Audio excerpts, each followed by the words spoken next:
રાષ્ટ્રીય માર્ગ સલામતી માસની ઉજવણીના ભાગરૂપે છોટાઉદેપુર જિલ્લા પોલીસ અને જિલ્લા આરટીઓ વિભાગના સંયુક્ત ઉપક્રમે છોટાઉદેપુર નગરમાં બાઇક રેલીનું આયોજન કરવામાં આવ્યું હતું। આ બાઇક રેલીનું જિલ્લા પોલીસ અધિક્ષક ઇમ્તિયાઝ શેખ દ્વારા જિલ્લા પોલીસ અધિકારીક્ષકની કચેરી ખાતે લીલી ઝંડી આપી પ્રસ્થાન કરાવાયું હતું। આ બાઇક રેલી નગરના મુખ્ય માર્ગો પર ફરી હતી।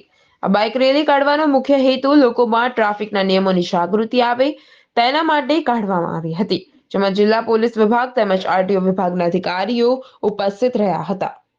15 જાન્યુઆરીથી 14 ફેબ્રુઆરી સુધી માર્ગ સલામતી માર્ગની ઉજવણીના ભાગરૂપે છોટાઉદેપુર જિલ્લા પોલીસ અધિક્ષક મહેરબાન શ્રી આઈજી શેખ સાહેબની હાજરીમાં બાઇક રેલીનું એક આયોજન કરવામાં આવેલ છે અને જેમાં છોટાઉદેપુર જિલ્લાની નગરજનોમાં એક અવેરનેસ ફેલાય અને ટ્રાફિક જાગૃતિ બાબતે અવેરનેસ આવે તે માટે થઈ જિલ્લા પોલીસ વિભાગ, આરટીઓ વિભાગ તેમજ જિલ્લાની ટીઆરબી વિભાગના પોલીસ કર્મચારીઓ સાથે મળી અને નગરમાં એક બાઇક રેલીનું આયોજન કરવામાં આવેલ છે અને એ રોડ સેફટીને ઉજવણીના ભાગરૂપે આજરોજ આયોજન થયેલ છે।